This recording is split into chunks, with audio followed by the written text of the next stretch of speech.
같이 기도하십시다. 하나님 아버지 감사합니다. 2019년 12월 31일 밤 11시 40분 경 이제 2019년도 다 지나가고 이제 2020년이라는 새로운 또 한 해를 맞는 시간, 저희들이 이 밤에 육신은 혹 피곤할지라도 하나님을 사모하고 은혜를 사모하고 또 우리의 모든 형편처지를 주님 앞에 다 아뢰고 하나님의 긍휼과 은혜와 복을 사모하면서 이곳에 나온 줄을 압니다. 하나님께서 우리의 예배를 받으시고 우리의 중심을 받으시고 또 이 시간 하나님께서 하늘의 문을 열어주시고 우리의 심령의 문을 열어주시고 이 미천하고 무익한 종의 입술을 열어주셔서 하나님의 말씀을 조금 증거할 수 있게 하시고 하나님의 영광을 위하고 또 주를 사모하여 이 밤중에 모인 사랑하는 모든 심령들의 유익을 위하게 하여 주옵소서. 하나님의 영 진리의 영께서 우리 가운데 늘 계시오니 이 미천한 종의 심령을 감동하시고 입을 열어 하나님의 말씀을 바르게 해석하며 증거케 하시고 또 모든 심령들에게 은혜를 주셔서 들을 귀 깨닫는 마음 할례받은 마음을 주셔서 하나님의 말씀을 헛되이 흘려보내지 아니하고 듣고 깨닫고 마음에 새기게 하여 주시고 또 새로운 해의 지침이 되며 마음에 주님 이 말씀 붙들고 승리하며 복받는 자들이 되게 하여 주시기를 소원합니다. 하나님의 영, 진리의 영께서 우리 가운데 일하시고 홀로 영광을 받으시기를 원합니다. 예수님의 이름으로 기도하옵나이다. 아멘. 아멘. 자, 낙심치 말고 하나님만 바라보자. 낙심치 말고 하나님만 바라보자. 그런 말씀으로 오늘 본문에 근거하고 또 여러 성경 말씀들에 근거해서 좀 생각해 보십시다. 사도 바울은 본장에서 이 고린도후서 4장에서 우리가 낙심하지 아니한다, 낙심하지 아니한다는 말을 3번이나 말했습니다. 이 고린도후서는 사도 바울의 사도직의 변증과 같은 그런 서신인데 고린도 교회에 들어온 반 바울 운동이라고 할지 바울을 배척하는 그런 무리들에 대해서 자신의 사도직을 변호하듯이 하는 그런 좀 개인적 성격이 있는 서신인데 우리가 이미 사도 고린도후서 강해를 통해서 많이 들었습니다마는 사도의 여러 직분들을 말하면서 이 4장은 낙심치 않는 직분, 사도는 낙심치 않는 직분으로 사역한다. 그것을 증거하고 있고 그것은 우리 모두들에게 교훈이 됩니다. 바울은 전도하면서 많은 고난을 당했으나 낙심치 않았지만은 오늘 우리의 형편은 물론 다르지요. 전도자들이 다 아니니까 우리는 이 피곤한 삶의 현실 속에서 직장생활, 가정생활, 여러 이 세상의 현실 속에서 우리가 낙심할 만한 일들이 많겠지만은 삶이 참 복잡하지 않아요? 그 복잡한 속에서 낙심할 만한 일이 많지만은 그런 낙심치 않는 우리가 되기를 원합니다. 낙심치 않아야 되겠고 낙심치 않을 수 있습니다. 낙심치 않는 것 참 좋은 것입니다. 낙심치 않는 어떤 상황 속에서도 낙심치 않고 오뚜기처럼 늘 서서 주님 바라보면서 잘 나가는 신자, 그게 참 좋은 신자, 승리적인 신자죠. 사람이 조금 어려움이 있으면은 좌절하고 낭망하고 못해 먹겠다. 못해 먹겠다. 무슨 일이지? 못하겠다. 나는 포기다. 나는 너무 이제 포기가 심해지면 나중에 이제 생을 끝내버리겠다는 그런 극단적인 일도 하는 사람들이 생기죠. 낙심치 않는 것 참 좋은 것입니다. 사람들이 왜 낙심할까? 낙심의 이유를 우리가 좀 생각하면은 물론 다양하겠죠. 사람마다. 어떤 사람은 몸이 자꾸 약해서 매일 몸이 아프다 보니까 이렇게 자꾸 아프기만 할 바에는 차라리 그냥 죽는 게 낫지 않을까 이런 생각을 할 수 있고 낭망하지. 몸이 약해서 또 어떤 사람은 요즘처럼 경제가 어려우니까 돈이 없어서 돈이 다 떨어지면 사람들이 그런 가족들이 어떤 때는 또 그런 집단의 가족들이 무슨 함께 동반자살이라고 그럽니까? 일가족이 죽었다. 그런 뉴스들도 듣기도 하죠. 안타까운 일이죠. 돈이 떨어져서 빚이 많이 지고 그 집에 우체통에는 계속 청구서가 많이 쌓여 있었다. 가슴 아픈 그런 일이 뉴스죠. 돈이 없어서 낙심하고 또 어떤 사람들은 오늘날 같은 데는 외로움도 꽤 있는 것 같습니다. 옛날같이 이웃 사촌이 없으니까 이제 다 혼자들 살고 밥도 이제 뭐 혼밥이라는 말도 새로 생긴 용어지만은 혼자 밥을 먹고 그래서 쓸쓸하게 가족도 없고 또 결혼도 잘 안 하고 친구도 없고 그리고 외로워서 낙심하는 그런 일도 아마 있겠죠. 어떤 사람들은 원수가 많아서 요즘처럼 뭔가 인터넷 댓글 하면서 뭐 이상한 막 안 좋은 그 댓글들 뭐라고 그러나요? 그런 거 해서 너무 많이 스트레스를 받거나 낙심해가지고 그래서 뭐 죽기도 하는 사람도 있다고 그러니까 세상에 별별 이유가 많이 있는 것 같습니다. 어떤 이는 사는 목적을 몰라서 왜 사람이 살아야 되는지 난 모르겠다. 그래서 낭망할지도 모르겠고 또 살 힘과 의욕이 없어서 또 어떤 이는 이 세상이 싫어서 이 세상 다 모든 게 싫다. 모든 하는 거 보니까 딱 구역질 나고 이 세상 꼴을 못 보겠다. 그러고 낭망하는 일도 혹 있을지 모르겠습니다. 낙심하는 이유는 뭐 다양할 수 있겠지만은 그러나 여하튼 낙심치 않게 되기를 원합니다. 우리는 그렇게 되지 않기를 원합니다. 낙심하지 않고 사는 자가 되기를 원합니다. 바울은 낙심치 않는 이유로 겉사람은 후패하나 속사람은 날로 새롭다 이런 말을 했죠. 겉사람은 후패하나 우리의 속은 속사람이라는 말이겠죠. 겉사람은 후패하나 우리의 육신은 고난을 많이 당하니까 얼마나 뭐 여기 얻어맞기도 하고 또 배도 골기도 하고 뭐 그러면은 온 몸이 성한 데가 없이 그러겠죠. 그러니까 겉사람이 몸은 이렇게 다 망가지고 그리고 이제 쇠약해진다는 말이겠죠. 그러지만은 그러면 낙심할 만하죠. 겉사람만 생각하면. 그러나 속은 날로 새롭다.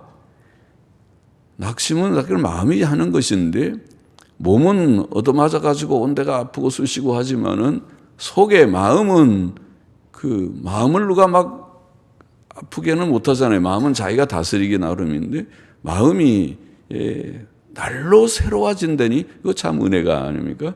속사람이 날로 새로워져서 속사람이 낙심을 해야 낭망이 되는 건데 속사람이 낙심이 안 됩니다. 속사람이 속마음이 날마다 새 힘이 나고 날마다 새로워지니까 그래서 낙심치 않는다. 그렇게 보입니다.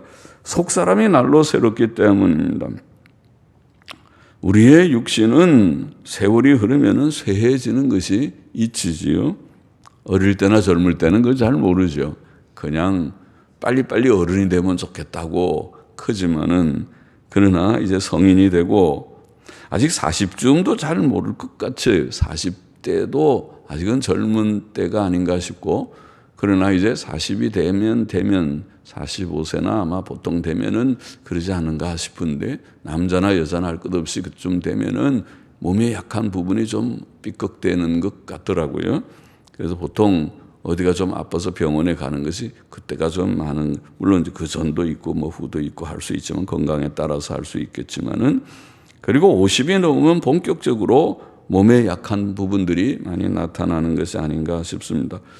눈이 나빠지기도 하고 귀가 나빠서 수술하는 것도 있고 발목이나 허리 같은 거 약해지는 거, 저도 그쯤에서 경험해서 언제 한번 허리가 삐걱해서 온몸을 못 쓰고 그러다가 겨우 좀 회복이 되고 그때부터 이게 젊을 때만 생각하지 않고 운동을 해야 되는구나.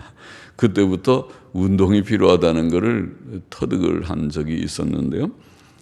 문제가 좀 생기기 시작하고 발목도 아프고 또 보통 사람들이 혈압도 생기고 당뇨도 또 생기고 이런 모든 기관들이 연약한 부분들, 심장이나 신장이나 폐나 사람마다 다 다르지만 연약한 부분들의 이상이 생기는 것이라고 보입니다. 바울같이 많은 고난을 받은 사람은 그 사람이 더 빠르게 쇠하여질 것입니다. 자, 사도 바울은 겉사람은 후패하나 우리의 속은 날로 새롭도다. 날로 새롭도다. 속은 날로, 속은 속사람이라고 그러는데 우리의 속사람, 즉 영혼이라고 우리가 말하지, 겉사람은 몸, 육체라고 말하고 속사람은 영혼이 날로 새롭다. 우리의 영혼은 중생한 후에 예수님 믿고 구원받은 것을 우리는 중생이라고 하죠. 죽었던 영혼이 다시 살아났다. 죄 지은 영혼은 죽는 것이고 죽은 영혼이 하나님 알지 못하고 예수님 알지 못하고 죄 가운데 살던 영혼은 영적으로 죽었다 말합니다. 영적으로 죽었다는 말은 하나님과 생명이 끊어져서 하나님을 알지도 못하고 하나님을 찾지도 않고 참된 경건과 도덕성이 없는 상태를 죽었다고 말하는데, 그러나 예수님 믿게 되면은 영혼이 산다. 영혼이 살게 되면 경건과 도덕성이 이제 다시 되살아나게 됩니다. 그래서 이제는 생명을 갖게 된다. 그렇게 표현하는데, 영혼의 중생을 중생이라고 말하죠. 속사람이 중생한 후에는 속사람이 자란다. 그렇게 표현합니다.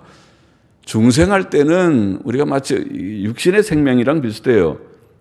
아기들 낳잖아요. 근래에도 우리 교회 아기들이 출산하고 그랬는데, 아기들이 나오면은 아기들은 처음부터 어른으로 낳지 않잖아요. 처음부터 뭐 이게 수염 달리고 뭐 또 머리가 이렇게 하고 그렇게 좀 그렇게 나지 않아요. 뭐 옛날에 노자는 태어날 때부터 그렇게 태어났다 뭐 그런 말이 있지만은 말이죠. 그렇게 어릴 때는 아기로 태어나서 자라는 것이 아닙니까? 그와 이치가 비슷하게 영적으로 중생도 우리의 영혼이 죽었다가 살아나면 그때부터 살아나자마자 튼튼하게 예수 잘 믿고 찬송도 잘 부르고 기도도 잘하고 성경도 많이 읽고 전도도 하고 그렇게 튼튼한 영적 성인으로 그렇게 나는 것이 아니고 영적 어린아이와 같이 믿기는 믿는데 그 믿음이 약해서 조금만 시험이 오면 휘청거리고 낙심이 될 듯하고 또 성경 좀 읽으라면 성경 읽는 게 그렇게 힘들고 기도하라면 기도 난 못해요. 대표기도 시키면 저 도망가 버리고 난 못한다고 그러고 그렇게 처음에는 어린아이들 보고 뭐 기도하라면 잘합니까? 난 못한다고 우리 다 못한다고 언니가 좀 해달라고 그렇게 하고 그러잖아요. 그처럼 영적으로 중생하면은 자란다, 자라간다. 에베소 4장 13절, 15절, 16절에 보면 이런 말씀이 있죠. 우리가 다 하나님의 아들을 믿는 것과 아는 일에 하나가 되어 온전한 사람을 이루어 그리스도의 장성한 분량이 충만한 데까지 이르니, 그런 말씀입니다. 우리가 자란다고 표현하고 자라되 얼마까지 자라느냐? 그리스도의 장성한 분량에 충만한 데까지. 굉장한 거죠. 그리스도의 장성한 분량에 충만. 우리가 그리스도까지 자랍니까? 그리스도의 인성처럼, 그리스도의 인성의 성품처럼 하나님을 경외하고 착하죠. 그리스도는 착하고 어릴 때부터 부모에게 순종했다고 그러니까 인간 예수는, 사람이신 예수님은 효도도 했습니다. 부모의 말씀에 순종도 했습니다. 그리고 착한 분이시고 지혜로운 분이십니다. 그런 완전한 인간이라고 볼 수 있죠. 완전한 인성, 그리스도의 장성한 분량에 충만한 데까지 우리가 자란다. 우리 모두가. 그럼 아직은 형편없죠. 아직은 부족하지만은 조금씩 믿음이 자라서 그렇게 된다는 것입니다. 오직 사랑 안에서 참된 것을 하여 범사에 그에까지 자랄지라. 범사에 예수님을 닮아가네. 예수님처럼 그렇게. 예수님은 기도도 많이 했어요. 밤 기도도 하시고 새벽 기도 하시고 철야 기도 하시고. 그러니까 예수님처럼 우리가 닮아가면 우리도 기도를 열심히 하고 잘 해야 되겠는데 부족하죠. 그렇게 기도 못하죠. 예수님은 또 말씀이 얼마나 충만하셨습니까? 마귀가 시험할 때는 기록되었을 때 아주 신명기를 그냥 인용하면서 했어요. 성경이 그 속에 충만하게 들어있으면은 말씀이 줄줄 나오듯이 말씀에 근거해서 시험을 물리칠 수 있죠. 예수님처럼 되려면 우리는 아직 멀었죠. 그러니까 범사에 그에까지 자랄지니 그는 머리니 곧 그리스도라. 그에게서 온 몸이 마치 머리에서부터 모든 머리가 튼튼해야 머리가 망가지면 사람이 안 자라죠. 기형아들은 기형적인 장애가 있는 분들은 머리에 이상이 있기 때문에 기형이 되는 거죠. 머리는 굉장히 중요한 것이에요. 머리 때리면 안 돼요. 사람들이 머리를 망가지면 안 돼요. 그래서 머리는 그리스도라. 머리로부터 온 몸이 머리가 튼튼해서 온 몸이 건강하게 잘 자라듯이 그리스도는 머리시고 그에게서 온 몸이 우리는 몸이다. 그리스도의 몸이라 그리스도와 딱 붙어 있어서 주님으로부터 힘을 공급받아가지고 자라간다. 이렇게 표현했습니다. 그래서 그에게서 온 몸이 각 마디를 통하여 도움을 입음으로 연락하고 상합하여 각 지체의 분량대로 역사하여 그 몸을 자라게 하며 사랑 안에서 스스로 세운다. 이렇게 말씀했습니다. 우리는 자란다. 성경에 자라야 된다. 중생하면 얼마나 자랐습니까? 여러분은 얼마나 성장했습니까? 히브리서 6장에 보면은요, 우리가 그리스도 도의 초보를 버리고 죽은 행실을 회개함과 하나님께 대한 신앙과 세례들과 안수와 죽은 자의 부활과 영원한 심판에 관한 교훈의 터를 다시 닦지 말고 이런 거 다 기본 교리라 그랬어요. 회개, 믿음, 또 부활, 심판 이런 것들을 다 넘어서서 그리스도 도의 초보를 버리고 완전한 데 나아갈지니라. 기독교 교리에 기본 교리에 이상이 생기면 그건 이단이고 기본 교리들 그거는 기본으로 정말 마스터하고 그거를 다 넘어서서 완전한 데 더 깊은 데로 말씀에 더 충만한 데로 그렇게 되면 성경의 진짜 맛을 아는 것이죠. 성경의 맛을 알아야 돼요. 성경이 여러분들이 성경을 잘 모르겠습니다. 그럼 참 곤란해요. 성경의 기본 교리들도 다 지금 다 깨닫고 그다음에 더 깊이 그 구구절절히 그 맛을 보기 위해서 더 말씀을 음미하고 묵상하는 그런 복이 있으면 좋겠습니다. 베드로전서 2장 1, 2절에 보면 모든 악독과 모든 계율과 외식과 시기와 모든 비방하는 말을 버리고 모든 악한 것들은 다 버리고 갓난아이들 같이 우리를 보고 갓난아이라고 그랬어요. 갓난아이는 뭐 아무것도 모르고 응애하고 엄마 배고프면 엄마 찢지 않아 이렇게 가서 좀 찢어달라고 그렇게 보채고 앉으면 울고 그런 게 갓난아이잖아요. 갓난아이들 같이 순전하고 신령한 젖을 사모하라. 그러니까 갓난아이들이 엄마의 그런 엄마 품에서 자꾸 이렇게 뭘 좀 젖꼭지를 빨면서 거기서 좀 배고픈 거를 뭘 먹으려고 하는 것처럼 우리는 신령한 젖이라는 것은 성경 말씀을 말하는 것이죠. 하나님의 신령한 말씀, 하나님의 영적인 양식인 말씀을 사모하라. 이는 이로 말미암아 너희로 자라게 하려 함이라. 그러니까 말씀을 사모하면 자란다. 잘 먹어야 자라는 거죠. 안 먹고 자라는 법이 없어요. 애들은 잘 먹으니까 그런 부쩍부쩍 자라는 것입니다. 안 먹으면 어린애들도 똑같은 애도 안 먹으면 참 도무지 키가 안 큽니다. 죄송합니다. 키 안 큰 분들 낙심시키는 게 아니라 잘 먹어야 크는 거예요.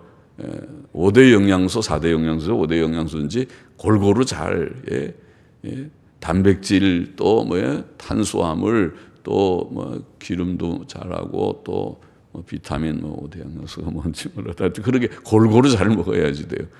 그래서 편식하면 잘 못 자라요. 골고루 잘 먹으면은, 그리고 잘 뛰어놀고 그러면 안 아프고 그러면 잘 자라게 돼 있는 거예요. 하나님께서 잘 자라게. 우리나라 사람들은 옛날에는 다 그렇게 조그맣다고 그러지만 요새는 길거리에 걸어가 보면 우리 청년들이 더 외국 사람 못지않게 키가 크고 그러잖아요. 또 요새 무슨 방탄소년단 사람들 보니까 어이구 키들이 다 컨트롤해서 커서 외국 사람들 내놔도 못지 않잖아요. 또 그러니까 잘 먹고 그러니까 건강하지 한 거겠죠. 자라게 잘 먹어야 자라는 거예요. 영적으로도 이치가 똑같은 것입니다. 하나님 말씀을 잘 섭취하여야 자랍니다. 베드로후서 3장 18절에 보면 우리 주 곧 구주 예수 그리스도의 은혜와 저를 아는 지식에서 자라가라. 은혜에서 자라가라. 은혜 안에서 은혜를 많이 받고 그 지식 안에서 자라라고 말합니다. 속 사람은 자라야 되는 것입니다. 자랄 때에 날마다 새로워지는 것입니다. 구원받은 성도, 예수님 믿고 구원받은 성도는 날마다 새로워지는 것입니다. 자라가는 것입니다. 에베소서 4장 22절에 보면은 너희는 유혹의 욕심을 따라 썩어져가는 구습을 쫓는 옛사람을 벗어버리고, 이게 이제 구원받는 때를 이치를 말한 것입니다.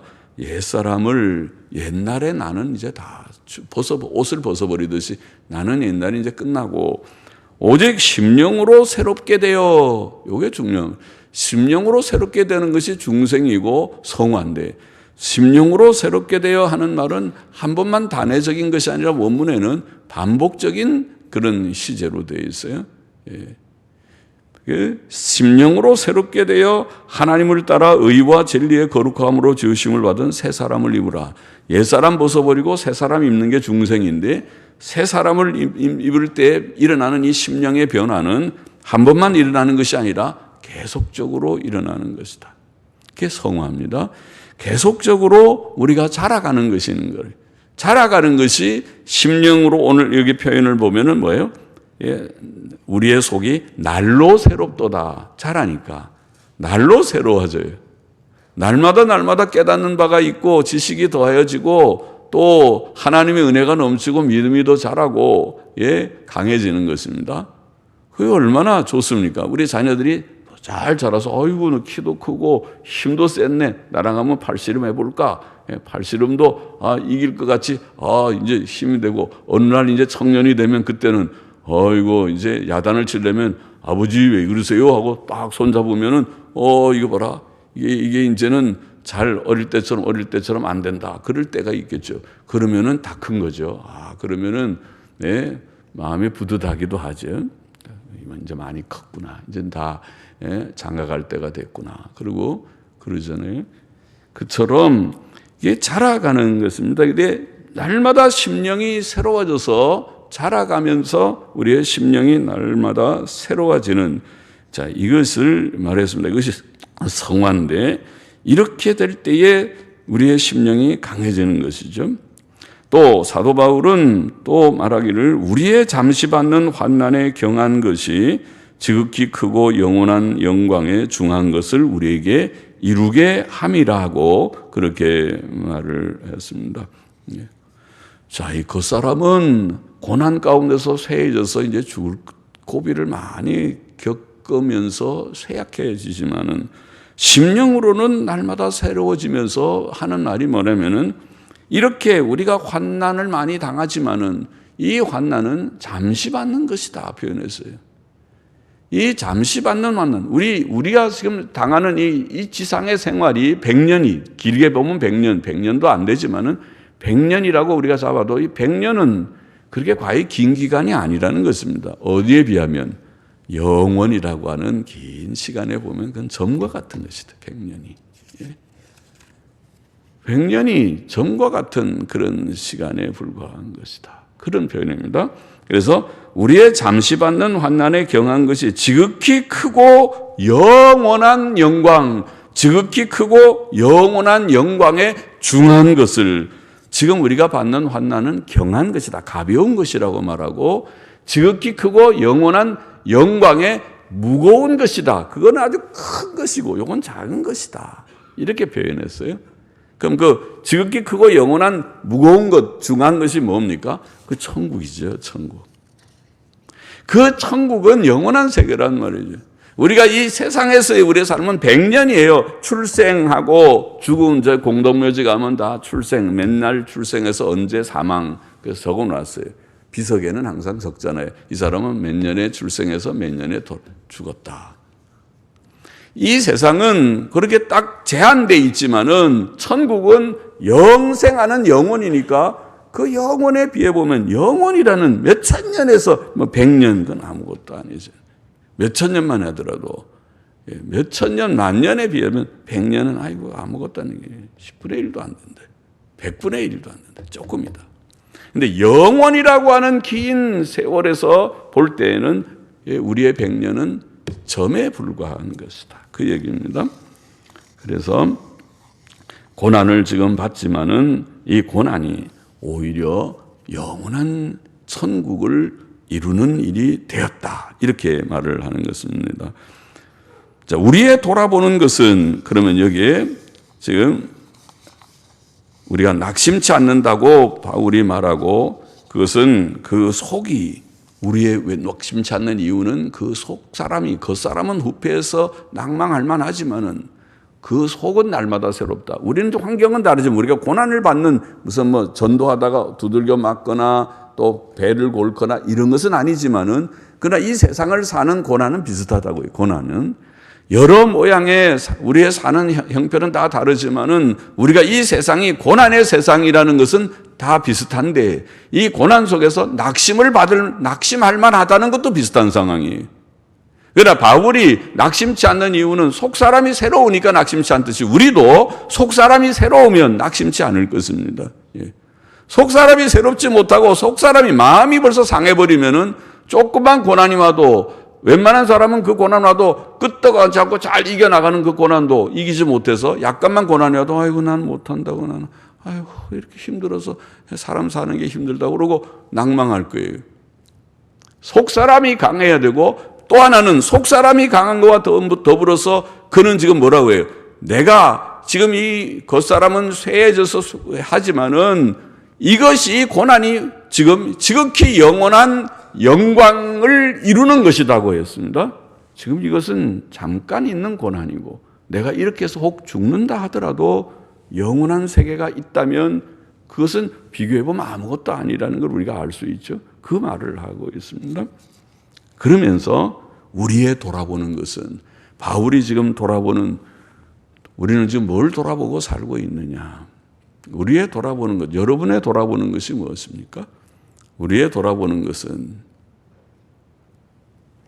이게 오늘 본문에 우리의 돌아보는 것은 보이는 것이 아니요 보이지 않는 것이니 우리의 돌아보는 것은요 여러분의 돌아보는 것은요 보이는 것입니까? 그럴 것 같은데요 많은 사람들이 우리의 돌아보는 것은 보이는 것이 뭔가요?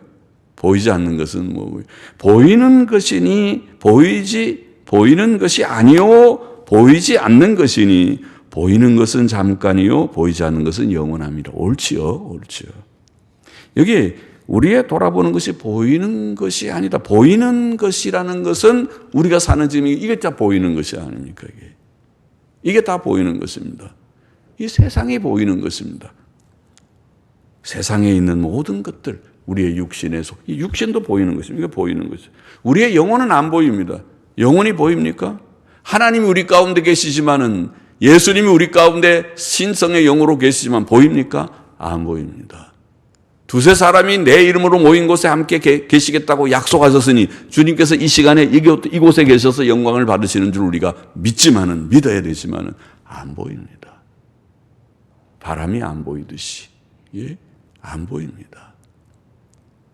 그러나 우리가 보이는 것은 육신이고 세상의 모든 현실입니다. 다시 말하면은 우리의 보이는 것이라는 것은 오늘 세상 사람들이 또 믿는 사람들도 믿는다고 하는 사람들도 비슷하게 그런 오류에 그런 연약에 떨어지기 쉬운 그것이 뭡니까? 세상의 돈. 세상의 돈. 돈이 보이는 것이잖아요. 돈이 많으면 와 돈이 많다. 이렇게 내가 5만 원짜리가 이렇게 든든하게 여기 수표가 여기 1,000만 원짜리 1억짜리 내가 수표를 걸어 든든하게 보이는 것입니다. 그것이 보이는 것이 돈, 또 세상의 것들, 세상의 권세나 육신의 모든 즐거운 것들, 즐기는 모든 것들. 그걸 내가 지금 전혀 부정하는 것이 아닙니다. 때때로 휴식도 필요하고 또 어디 여행도 가고 하십시오. 그것이 무슨 죄입니까? 그걸 말하는 것이 아니라 그것이 나의 삶의 중심이 되면 안 된다. 그 얘기를 하려는 것입니다. 그것은 나의 중심이 아니고 나도 인간이고 육신이니까 때때로 피곤하면 좀 쉬기도 하고 너무 머리가 아파요. 그럴 때 내가 좀 휴식을 위해서 가서 여행도 좀 하고 참 좋은 일이죠. 못하는 것보다는 그런 휴식의 시간이 있고 다 좋지만은 그게 중심이 되면 그것은 나의 아무것도 아니다는 것을 알면서 해야 된다는 것이죠. 네. 왜냐면 여기 바울은 말하기를 우리는 우리의 돌아보는 것은 보이는 것이 아니요. 내가 그 중심으로 돈, 권세, 육신의 즐거움 이런 것 중심으로 사는 것이 아니다. 육신의 건강 또 혹은 병약한 것 그것도 사실 건강이냐 병약한 건 이것도 눈에 보이는 것에 불과한 것이 건강도 별거 아니고 병도 별거 아니다. 그것이 다 건강하기를 원하지만은 건강하다고 다 된 거 아니고 건강해도 언젠가는 죽습니다. 그거 갖고 건강 가지고 천국 가는 거 아닙니다. 건강한 사람만 천국 가는 거 아닙니다. 또 병약한 것이 그것이 또 사실은 전부도 아니다. 다 이 눈에 보이는 이 세상의 것은 잠깐이라고 표현했습니다. 그래서 전도서는 이것을 우리가 헛되다 그렇게 표현한 것입니다. 해 아래에 있는 것은 눈에 보이는 전부가 아닙니까? 해 아래, 태양 아래에 있는 이 모든 것들이 헛되다 그렇게 표현한 것입니다. 그것을 지나가는 것들이다. 영원하지 않다. 우리 주님께서는 요한복음 6장 27절에 썩는 양식을 위해서 일하지 말거라. 영생하도록 있는 양식을 위해서 일하라. 그건 무슨 말씀입니까? 그게 우리가 세상의 모든 지금 돈 벌고 먹고 마시는 게 다 썩는 양식 아닙니까? 밥도 그냥 놔두면 다 썩고 부패되지 않습니까? 안 부패되는 게 있습니까? 그래서 냉장고가 있는 거 아닙니까? 썩는 양식을 위하여 일하지 말라. 또 사도 요한은 요한일서 2장에서 이 세상이나 세상에 있는 것들을 사랑치 말아라 이런 말을 한 것입니다. 누구든지 세상을 사랑하면 아버지의 사랑이 그 속에 있지 아니하니 이는 세상에 있는 모든 것이 육신의 정욕과 안목의 정욕과 이생의 자랑이 정말 그렇죠. 세상에 있는 모든 것이 육신의 정욕을 우리의 자기의 욕망을 만족시키는 것들이 아닙니까? 안목의 정욕, 눈에 보기에 좋은 것들이고 자기를 즐겁게 하는 그런 것들이 아니고 먹는 것도 그렇고 뭐 입는 것도 그렇고 누리는 것들이 그런 거잖아요. 또 이생의 자랑 그런 거 갖고 자랑하고 뻐기고 다른 사람 앞에서 내가 너보다 낫다. 우리는 좀 나는 가진 사람이야. 나는 있어. 내가 돈 이만큼 벌었어. 내가 우리 집도 괜찮고 내 차도 봐. 차도 근사한 차 요새 샀는데 또 뭐 손에 반지 하나 끼면 반지도 이렇게 보이면서 내가 이거 봐 이런 것도 있고 그 자랑하고 싶은 것들 이제 그거를 제가 지금 정죄하는 것이 아니라 그것들이 아무것도 아닌데 그거를 크게 여겨서는 안 된다는 것입니다. 그걸 작게 그거 별거 아니다. 갖고 싶으면 껴요. 뭐 다른 사람들 다 갖고 있는데 반지 끼는 게 죄겠습니까? 그것이 또 차도 더 좋은 차는 그 튼튼하고 장점이 다 있으니까 그 차 타는 것이 뭐 죄겠습니까? 여유가 있고 나는 안전을 생각해서 벤츠를 꼭 타야 되겠습니다. 그거 뭐 다 벤츠가 하도 차가 튼튼하고 안전하니까 벤츠는 그냥 달려도 자기가 옆에 차가 접근만 하면 삐 소리가 나면서 신호를 알려주고 뭐 자기 스스로 조정하는 별별 그런 장치들이 많은 차라고 알려져 있으니까 얼마나 좋습니까? 그거 죄는 아니지만은 그거 별거 아니라는 것을 생각하면서 살아가야 되겠다는 것입니다. 그래서 그런 것들이니 이것이 다 아버지께로 쫓아온 것이 아니요. 사도 요한은 말하기를 세상으로조차 온 것이라. 이 세상도 그 정욕도 지나가는 것이라. 안 그렇습니까? 지나갑니다. 젊은이들은 그거 별로 실감 안 나서 지금 내가 목표를 놓고 열심히 달려가는데 김 빠지게 그런 얘기 한다고 그럴지 몰라도 김 빠지든지 안 빠지든지 살아보라고요. 한 10년만 지나고 나면은 그 말이 맞는지 틀린지 다 자기가 알게 될 거예요. 그러니까 미리 알아서 지혜를 갖고 공부를 하더라도 목표를 놓고 사더라도 그런 바른 생각을 가지고 하는 것 좋잖아요. 그것이 지나가는 것이라는 걸 알면서 그러면 내가 어떻게 할까? 진정으로 참 의미가 있고 가치 있는 것에 투자하고 거기에 목적을 놓고 그 외의 것들은 이거는 내가 해도 되고 안 해도 되는데 그냥 내가 해준다. 이렇게 해서 해야 남보다 내가 더지지 않고 하는데, 그러나 그것이 내 목표가 되면 안 된다는 거예요. 돈이나 세상의 출세나 세상에 가지는 모든 물질적인 눈에 보이는 것들이 그것이 목표가 되면 안 된다는 것입니다. 지금 이게 사도 바울의 말씀이 하나님의 말씀인데, 이 말씀이 우리의 돌아보는 것은 보이는 것이 아니요. 보이는 것이라는 건 지금 그걸 말해요. 보이는 것이 아니요. 그러면 보이지 않는 것은 뭡니까? 보이지 않는 것이라는 것이 바로 하나님을 말하는 것입니다. 천국을 말하는 것이고 영생과 부활과 진짜 그것이 성경이 말하는 것이에요. 그래서 이 성경이 귀하다는 것입니다. 성경의 이것이 진리가 우리에게는 보하라는 것입니다. 이거를 암만 말해도 모르고 그거는 다 추상적이고 비현실적인 것이고 오늘 현실적인 것은 빵의 문제고 돈의 문제고 이 세상 것 누리는 것의 문제인데 이렇게 말하는 사람들은 깨닫지 못하는 것이죠. 그래요. 그러면 살아요. 눈에 보이는 것 위주로 살아보세요. 그 살면 얼마 동안은 한 100년, 최대한 100년도 못 그러지만은 몇십 년, 얼마 동안은 멋있게 잘 살 수 있지만은 그러나 조만간 모든 것들이 다 쇠해지고 병들고 죽음 앞에 서게 될 때 내가 무엇인가? 나는 무엇인가? 삶이 무엇인가? 스스로 물을 때 모르겠다. 나는 정말 허무한 삶을 산 것 같다. 목적 없이 내가 이것을 위해서 집 한 채, 집 한 칸 마련하기 위해서 내가 내 일생을 살았나?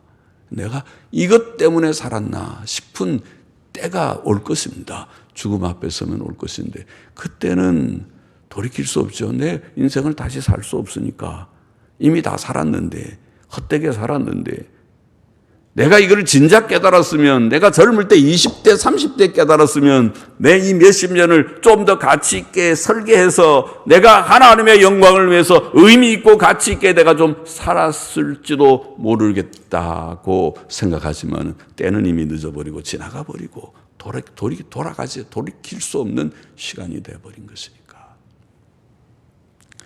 그래서 지금 하나님의 말씀은 우리에게 귀한 것을 가르쳐주고 있습니다. 우리의 돌아보는 것은 보이는 것이 아니고 보이지 않는 것이다. 그렇게 살라고 가르쳐주고 있는 것입니다. 물론 하나님께서는 천국만 바라고 영생만 바라고 이 세상의 것들은 아무렇게나 나는 무관심하다. 그것은 절대로 아닙니다. 우리가 그것도 성경에서 많이 말했죠. 하나님께서는 이 세상에 대해서도 관심을 가져서 주께서 친히 말씀하시기를 너희는 먼저 하나님의 나라와 그 의를 구하라. 그리하면 이 모든 것을 너희에게 더하시리라. 너희가 무엇을 먹을까 무엇을 마실까 염려는 하지 말고 오직 먼저 하나님의 나라와 그 의를 하나님의 나라와 그 의 구하라는 게 지금 제가 이제까지 말씀한 그거예요. 하나님 위주로 천국 위주로 하나님의 뜻을 순종하는 것 위주로 살면 내가 돌아보는 것이 이 물질의 이 눈에 보이는 것이 아니고 눈에 보이지 않는 그것이면 하나님과 천국이면 그러면 하나님께서 이 모든 것을 우리에게 필요한 먹을 것과 입을 것과 또 거처할 것도 주실 것이라고 믿습니다. 그런 것을 주실 것이다. 하나님 거기에 무관심. 이 물질 세계를 창조한 이도 하나님이시다.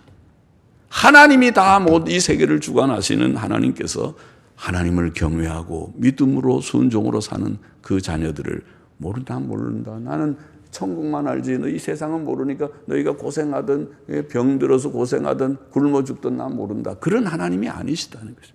하나님께서는 주신다고 주님이 약속하셨고, 또 제가 수없이 많이 인용한 잠언 3장 7절 8절에 스스로 지혜롭게 여기지 말지어다. 여호와를 경외하며 악을 떠날지어다. 이것이 내 몸에 양약이 되어, 이 양약이라는 히브리어는 영어 성경들을 보면은 어떤 때는 치료가 되어, 어떤 때는 건강이 되어, 그런 뜻이세요. 라파라고 하는 치료한다는 단어에서 나온 이 단어를 이렇게 번역했어요. 그러니까 하나님을 경외하고 악을 떠나는 것도 똑같은 이치잖아요. 하나님 중심으로 사는 것입니다. 하나님을 경외하고 하나님이 명령해서 악하게 살지 마, 제 계명 지켜라 할 때 예하고 그렇게 사는 거잖아요. 그렇게 살면 이것이 내 몸에 양약이 되고 치료가 되고 건강이 되리라. 그러면 우리의 경제도, 일용할 양식에 입에 먹는 밥의 문제도, 또 우리의 건강의 문제도 하나님께서 관심 가지신다는 거죠. 이 내 몸에 양약이 되어 내 골수로 윤택하게 하리라. 할렐루야가 아닙니까? 건강함을 주신다는 것이죠. 시편 121편에 보면 하나님께서는 자기 백성을 항상 도와주신다. 졸지도 않고 주무시지도 않고 우리를 보호하시고 도와주신다 그러죠. 그러니까 이 세상, 이 사망의 음침한 골짜기 같은 세상, 시편 23편에도 그랬죠. 사망의 음침한 골짜기를 다닐지라도 해받음을 두려워하지 않을 것은 주께서 나와 함께 하심이라. 주의 막대기와 지팡이가 나를 안위하시나이다. 하나님께서 내세와 천국을 보장하실 뿐만 아니라 이 땅에서도 보호하시고 또 먹을 것 주시고 건강을 주시고 하시겠다는 것이라. 그래요. 그러면 자, 우리 이제 말씀을 마치겠습니다. 한 해를 보내고 새해를 맞으면서 이 교훈, 여기 몇 가지 교훈 나왔어요. 첫째, 어떤 환경 여건 속에서도 낙심하지 말자. 낙심하지 말아야 된다. 몸의 건강이 좀 없어도, 경제 여건이 어려워도, 우리나라 같이 지금 매우 혼란스럽고, 우리나라가 매우 혼란스러운 가운데 있습니다. 그래서 매우 혼란스러워서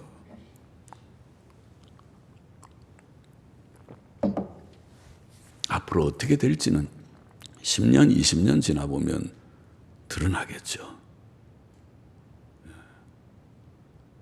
어떻게 될지 드러나겠죠. 그래서